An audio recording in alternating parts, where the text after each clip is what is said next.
Hello everyone, this is Big Trouble in Little China for the Commodore 64, released in 1987, £9.99, or $14.99 if you got the disc.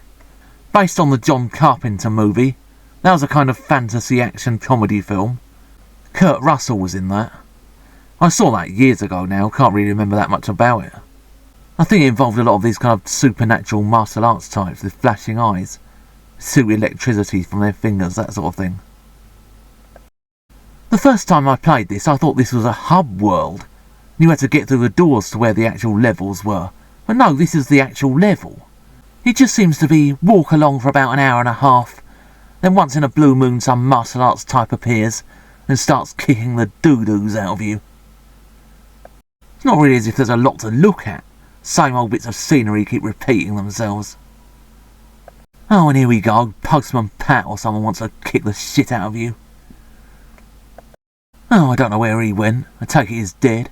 Either that or he's buggered off into the sunset. Apparently Mandarin Lo Pan has kidnapped two green-eyed girls and wants to marry them and then sacrifice them so he can become mortal again. You know, I think a lot of blokes who get married end up wanting to chop their wives' heads off. What on earth is this silly sod trying to do exactly? What kind of martial arts do monkeys practice?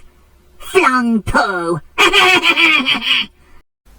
We thank you for that, Acidia the demon clown. That makes it all worthwhile. Oh, one of the forces of evil has actually bothered to put in an appearance. That's good of him. Where's he going? Where's he gone? Oh, they just jump about a bit and then bloody well piss off. Complete waste of time they're even bothering to turn up, really. What is the worst kind of martial arts? Taekwondo don't. Oh, will you just leave me alone? Oh, about time we've got one of those rather feeble-looking fights. This group of old people were in a day centre, and the carer wanted to check how good their memory was. So she said, "Can you remember any kind of story that has a moral to it?" And this old bloke went, "Yeah, my brother was in the Second World War. He was in the middle of enemy territory. All he had was a bottle of whiskey. So he thought, oh, bugger it. He drank the whiskey and used his martial arts skills to fight his way back to safety, killing 50 of the enemy as he went." This carer went, "So what's the moral of that story exactly?" "Don't fuck about with my brother when he's pissed." Yeah, well there you are then. That little demon can fuck right off. Incidentally, you've technically got 3 lives. Once that bloke at the front runs out of energy, the next one takes over.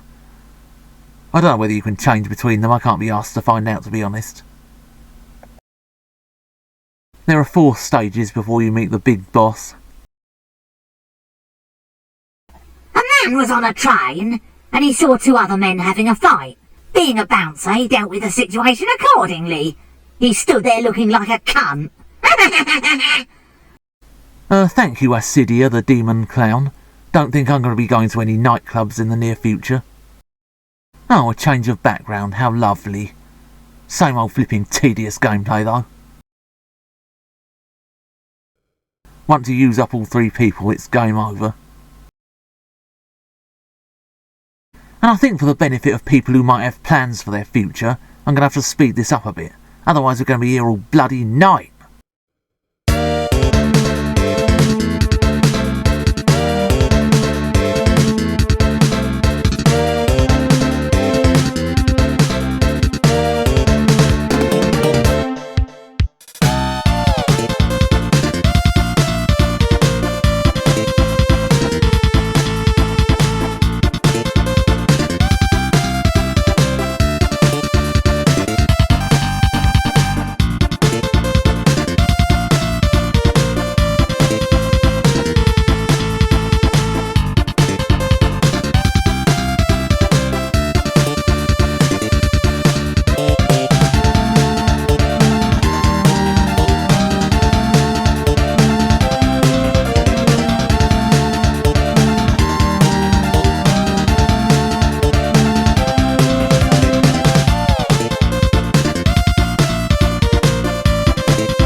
Yeah, well, if I were you, I'd just watch the film. Or if you're a fan of the movie, don't bother with this, because you won't find anything worthwhile here. This is not Kurt Russell and his little team facing the forces of evil. It's three blokes out for a Sunday afternoon stroll. The fact that I started out not even realising I was in the proper levels, thinking this was a hub world, just about says everything really. You spend half your time just walking along, bored out of your skull. From what I've read about the movie, it was all about action and comedy, neither of which really seem to feature in this game. The action, when it does happen, is just uninvolving. The backgrounds are alright, but they just get repetitive after a while. There is no in-game music whatsoever, hardly any sound effects. And the fact that this was a full-price game I think is an absolute disgrace. There should be a warning label on the cover, for insomniacs only. My destiny rests in your capable hands. Hey, I'll do my best.